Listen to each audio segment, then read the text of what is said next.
बरेली में भाजपा युवा मोर्चा के प्रशिक्षण में शिविर में पहुंचे परिवहन मंत्री दयाशंकर। मंत्री दयाशंकर ने कहा, बरेली समेत 24 डिपो बन रहे हैं एयरपोर्ट की तर्ज पर। पीएम मोदी के जाति प्रमाण पत्र को लेकर आए बयान पर बोले मंत्री दयाशंकर। नीतीश कुमार पर साधा निशाना, कहा बिहार को नीतीश कुमार ने एक बार फिर से जंगल राज में धकेल दिया। नीतीश पहले जादूगर के साथ थे, फिर भाजपा के साथ आ गए। नीतीश जैसे लोग सत्ता के साथ परिवर्तित होने लगे हैं। आईएमए अध्यक्ष के विवादित बयान पर बीबी और 3 रखेल और बोले मंत्री दयाशंकर। कहा, पूरी दुनिया भारतीय संस्कृति को अपना रही है और इस तरह के बयान देने वाले सिर्फ भारत में ही पाए जाते हैं।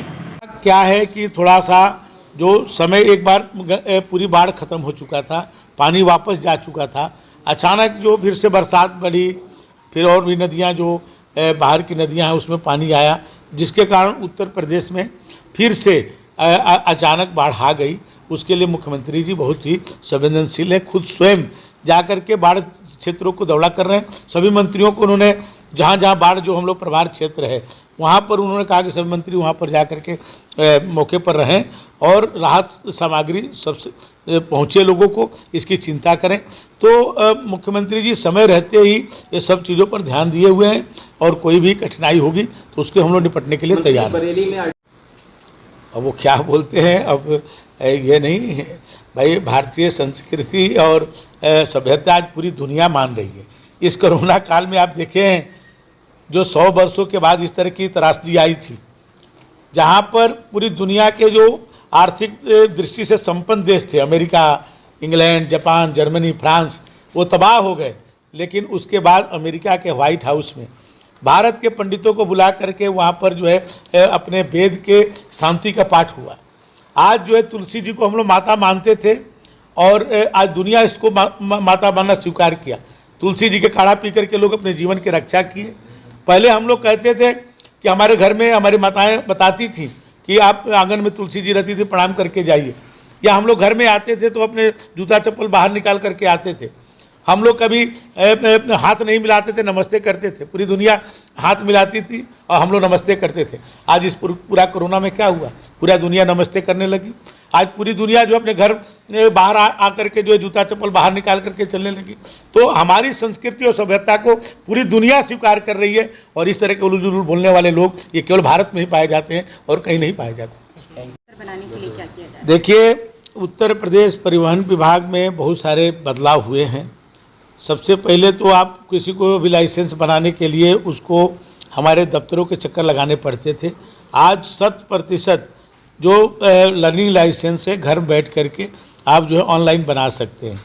और परमानेंट लाइसेंस बनाने के लिए भी हम लोग जो है अब आपके बरेली में भी ऑटोमेटिक ट्रैक बनाए हैं, वो आज हम वहाँ पर जाएंगे। और क्योंकि अब कोई व्यक्ति किसी को न कोई पास कर सकता है और न किसी को कोई फेल कर सकता है, उसको ट्रैक से जो है गुजरना होगा। तो इस तरह के बदलाव भी परिवहन विभाग ने लाया है। परिवहन विभाग एक मुश्त समाधान योजना, ये परिवहन विभाग के इतिहास में पहली बार हुआ है।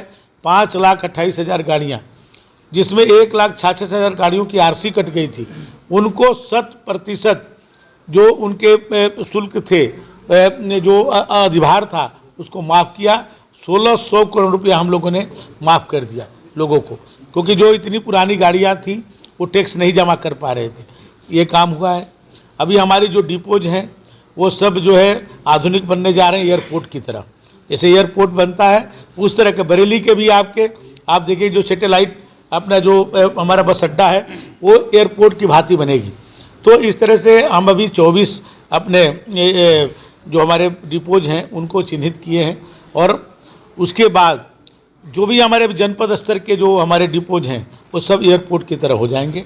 आपको आने वाले दिनों में आपको देखने को मिलेगा। यहाँ के आरटीओ और हमारे जो और संबंधित अधिकारी हैं, सब लोगों ने बताया मुझे। मैं आपको ये विश्वास दिलाता हूँ कि मैंने इसको बहुत जल्द अपना यहाँ पर आरटीओ होगा, ऑफिस दफ्तर होगा, क्योंकि बरेली बहुत बड़ा हमारा केंद्र है। यहाँ पर अपना निजी दफ्तर होना चाहिए। और प्रस्ताव कल ही हम लोग की रात में बैठक हुई थी अधिकारियों के साथ, इस पर विषय पर चर्चा हुई है। एक नया कार्यालय बहुत अच्छा जो आज आधुनिक सभी चीज़ों से रहेगा, जिसमें टेक्नोलॉजी का भी जो आजकल सभी चीज़ें हमारे तो आजकल हर चीज़ हमने ऑनलाइन कर दिया। हमने तो आप समझिए कि अब परमिट किसी को लेना हो, पहले शादी ब्याह या कहीं पार्टी में जाने के लिए हमारे दफ्तर में आते थे परमिट लेने के लिए। अब तो 7 दिन तक के लिए हम लोगों ने वो ऑनलाइन कर दिया है कि आप चाहे छुट्टी हो रात हो जब चाहिए तब लीजिए, कोई दस्तखत की जरूरत नहीं, डिजिटल आप सिग्नेचर है उसको लोड करके के ले लीजिए। तो पारदर्शी व्यवस्था और सुविधाजनक हम लोग काम कर रहे हैं। अब घर बैठे सभी सुविधा, अब किसी को हमारे ट्रांसपोर्टर लोग यहाँ पर हैं, अब इनको अपना टैक्स भी जमा करना तो हमारे दफ्तर के चक्कर नहीं लगाना, वो अपना खुद जो है हमारे उस वेबसाइट पर जा करके टैक्स जमा कर देते हैं।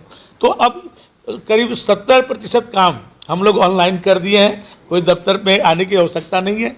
और जो कुछ बचा है उसको लिए भी काम चल रहा है, बहुत जल्द जो है उसको भी ठीक करेंगे। क्या है आज किसी कार्यक्रम में शामिल होना? भारतीय जनता युवा मोर्चा का अपने बरेली महानगर और ज़िले का जो है प्रशिक्षण शिविर चल रहा है, उसी में युवा मोर्चा के कार्यकर्ताओं ने प्रशिक्षण में बुलाया है, इसके लिए मैं आया हूँ। निकाय चुनाव नज़दीक हैं, किस तरीके की तैयारियां हैं? देखिए, पिछली बार के 16 निकायों में से 14 निकायों में भारतीय जनता पार्टी जीती थी। इस बार 16 के 16 में भारतीय जनता पार्टी जीतेगी, क्योंकि जो मोदी जी और योगी जी के कारण जो काम अभी नगरीय क्षेत्र में हुआ है उसके कारण मुझे पूर्ण विश्वास है कि हम लोग 16 के 16 नगर निगम और 200 जो हमारी नगर पालिकाएँ हैं उसमें भी पिछली बार हम लोग 160 से ज़्यादा जीते थे। इस बार जो है सब के सब जीतेंगे हम लोग, और इसी तरह नगर पंचायतों में, क्योंकि पहले भी भारतीय जनता पार्टी जो अपने जो नगरीय निकाय के जो चुनाव होते थे, आप पिछले 20 साल का रिकॉर्ड देख लीजिए, भारतीय जनता पार्टी जीतती रही है और इस बार 100% जीतेगी। जेडीयू के जो अध्यक्ष हैं ललन सिंह जी, उन्होंने प्रधानमंत्री पर सीधे निशाना साधा है। उन्होंने कहा है कि उनकी जो पिछड़े वर्ग पिछड़ी जाति का जो सर्टिफिकेट है वो नकली है, डुप्लीकेट।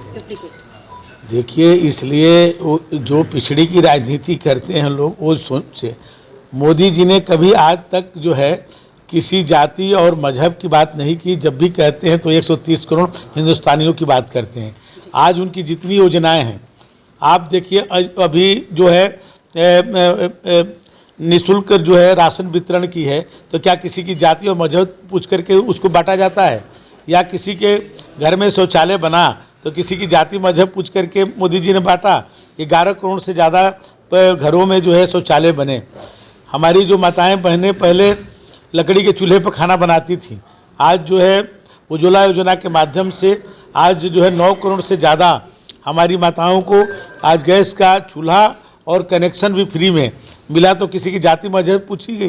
ये वो लोग करते हैं जो जाति और मजहब और क्षेत्र की बात करते हैं। मोदी जी तो देश की बात करते हैं, 130 करोड़ हिंदुस्तानियों की बात करते हैं। क्वेश्चन मार्क लगाया सर उन्होंने, पिछली जाति को डुप्लीकेट होने का क्वेश्चन मार्क। देखिए, ये लोग आज जो है बिहार को जंगल राज में फिर से ढकेल दिए। ये वही नीतीश जी हैं जो पहले कभी इस गठबंधन किए थे इनसे, जो राष्ट्रीय जनता दल से, और जब पूरे बिहार में जंगल राज कायम हो गया, लोग जो है जिस तरह से वहाँ परेशान होने लगे, तो वो भारतीय जनता पार्टी के पास आए और भारतीय जनता पार्टी उनसे ज़्यादा सीट जीतने के बावजूद भी उनको मुख्यमंत्री बना करके रखती रही, क्योंकि प्रदेश में एक अमन चमन का वातावरण रहे, लोग खुशहाल हों बिहार के। फिर लेकिन सत्ता के कारण नीतीश जी ने फिर जा कर के वो बिहार को भी जंगल राज में ढकेलने का काम किया है। तो ये लोग सत्ता के साथ जो है परिवर्तित होने वाले लोग हैं, न इनका कोई सिद्धांत है न कोई आदर्श है, केवल बस सत्ता किसी तरह से हमको प्राप्त हो इसी के लिए काम करते हैं। आपके अपने विभाग के बारे में जानना चाहेंगे, उसमें किस तरीके के